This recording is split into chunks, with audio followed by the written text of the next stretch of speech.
Good morning, everybody. It's lovely to be with you this morning. Thank you for joining us for the session on accommodation services. My name is Susan Henya. I'm the Director of Residential Experience at ANU, and I'd like to start my presentation by acknowledging that I'm giving the presentation from the lands of the Ngunnawal and Ngambri people, and I pay respect to their elders, past and present, and I'll acknowledge and celebrate their ongoing custodianship of the lands on which I live and work and learn. And I acknowledge that all of you will be coming from country, and I'd like to acknowledge the elders, past and present, from the places from which you're joining us. I'd like to start by just flagging that a lot of us are in lockdown at the moment, including me. And we're really learning all the time about how to make sure that students continue to have a great experience in their on-campus accommodation as we go through the vagaries of lockdown. So the presentation today will talk about what are the things that we will ordinarily be able to offer, and in fact, generally, they are able to continue to be offered even when the lockdowns happen. What I would say to you also is we talk about ANU as being a place where you can come and be part of imagining the nation's future. And certainly in accommodation, you come and be part of imagining a community's future and seeing yourself in that community and your future self evolving through your time in on-campus accommodation. So we'll get started on the presentation proper now. Really important that you understand that the facilities and services in ANU residences are diverse. They provide a really varied environment in which you can live a lifestyle that works for you, and that there's a lifestyle that we hope will suit everybody, regardless of your circumstances and your preferences. So in all of our facilities, we have amenities that support both study and social connections, because we know that both of those are vital to people having a successful time during their time at university. So we have computer rooms, we have study space in all residences. And when I walk through the residences, I see people using those all the time. And sometimes, depending on the time of year, the whole place is given over to study, including the dining rooms, become study spaces during those peak assessment and exam times. But throughout the year, there are spaces where people can come together to do group study, or to have spaces that are really quiet and private, where you can do your own study. So you're not you can mix up what your room can be your social and live space, and you can do your study in other spaces if that suits you best. We also have a variety of common areas. So that might include dining rooms in the self-catered colleges. It might include the kitchens in the self-catered spaces. It includes sitting rooms in each of the floors for residences. And it includes big common spaces like an art space in some of the residences, and music performance spaces. So some areas have rooftop gardens that are quite a treat. You'll see which residences have those in our video presentations that are available online, but certainly Leonard Carmel, Bruce and Wrighthall communities are the ones that get the real kudos for having a space where people can come and hang out in the rooftop, which is actually perfect even in the middle of winter. On a day like we have today, which is bright sunshine, you can still get out and enjoy the outdoors, even though the temperature can be a bit chilly. We have disability accessible rooms and bathrooms in all of our residences. We really encourage people who might need those kind of spaces to come and be part of our communities. And you can see from our video presentations how those rooms might work for you. There are gyms and as I mentioned before, music rooms in some of the residences. We have ways that if you are studying music, there's certain places that you might be more inclined to go, where they have a piano in the music rooms, which might work for people who don't who are pianists. But we also have opportunities that if you haven't got those facilities in your residence, you can make bookings so that you can get access to it if that's what you need. So whilst each of the communities is a individual community with its own ethos and its own culture, because we run the campus as a residential service collectively, we can make sure that people get access to the kinds of facilities they need to enhance their study and to strengthen their social connections. Let's move to our next presentation.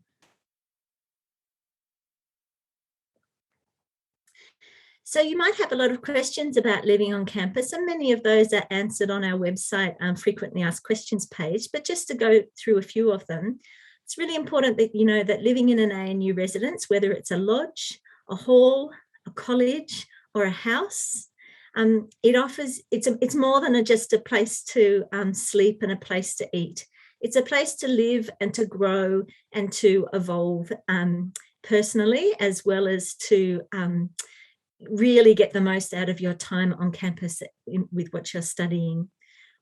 We expect it to be a life-changing opportunity where you can grow and develop a sense of independence, where you get to form relationships with people from diverse backgrounds and cultures. You actually get those sort of facilitated social environments where it's a bit easier to connect and to form friendships and to perhaps reach out to people that you might not otherwise meet if you are not living on campus. Our goal is to provide people with a lifelong friendship and network that is both good for you personally, but also sets you up professionally. We know that on campus, the people who live on campus are living in communities with a really big mix of people studying different subjects. That's really great for your professional life going forward, that you know people who will be going into all different parts of the workforce in Australia and around the world, and that you form those connections that enable you to tap into that long term. A really core part of living in residence is you develop life skills. It is a very unique environment. It's like living in a household with people that you've known all your life, or even it's not like living in a share house with 4 or 5 other people. It is a whole community, and it is a community in which you will be challenged, in which you will be stretched, and you might have some experiences that you wouldn't have expected. So it creates a really valuable environment in which you can do problem solving. You can learn about yourself. You can learn about how people unlike you operate and how to navigate those kind of relationships. And you can also learn that core skill that we all need, which is to live well in a diverse community. So we really work hard on providing a vibrant community in which people live intentionally, in which people contribute intentionally, and in which people learn really, really well. We know from the data that the ANU collects that living on campus, you are more likely to perform well in your studies. Now, I think that's because you're with hundreds of other people who are all focused on study. So it can be motivating when you might not feel like kind of stepping into the study. You get access to lots of peer support with your study. We have residential learning advisors who actually do structured study support programs, and also structured and can facilitate you kind of navigating the systems in the university because they're familiar with it and they've been through some of the same experiences that you've had, that you'll be having. We want to create a safe and supportive community. We have pastoral care on site. Some of that is delivered by staff, and certainly the staff are there for people to connect with, and certainly for people to understand how to navigate into the formal support services available on campus and more broadly in the Canberra community. But that baseline connection is from your peers, and we have peer leaders whose job it is to build community and to notice how people are going in their community. That's another real resource that isn't available to you if you live off campus. And it is a real support for that sort of first noticing of when things might be being difficult for students as they're navigating the kinds of challenges that everybody will face as they come, as they move out of home and progress through their study. We know that that's highly valued by students now, and certainly in the current very disruptive times, we have deeply valued our student leaders who work closely with the staff to help their communities stay strong. We have, as I mentioned, we have residential learning advisors that provide academic enrichment support programs, but that's just the beginning. We also have access to all the academic skills services that are available on campus, and we are able to offer specific seminars and workshops with those academic skills team that work across the ANU campus, so that if there are any support needs that can't be met by the residents, then we have that wider team to tap into.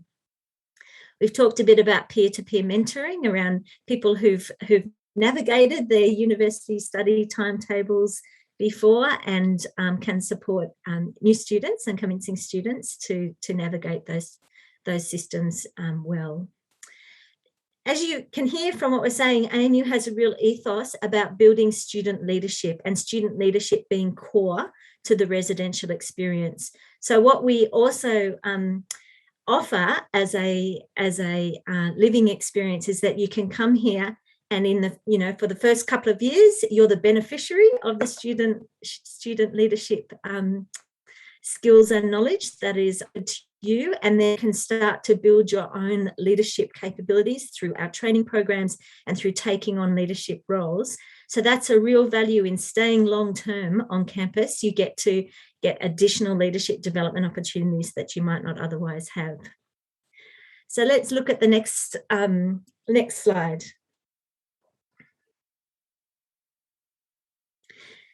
I've talked a little bit about the ways that our facilities and our services encourage a student mix, but this slide talks a little bit more about what that looks like in practice. So we have just under 6,000 places for students to live on campus. It's in a mix of places. So in the lodges, you will be living in an apartment, and you can either have your own apartment by yourself, or you can be in an apartment with other people, and they're usually between 2 and 6 people will share an apartment. In those rooms, you've got a lockable bedroom door, so you can completely have your own private space, but then you share kitchens and bathrooms and living spaces. It's a good option for people who are looking for that kind of step into independence and are not looking for and it might suit you better to be in that kind of smaller household size living environment.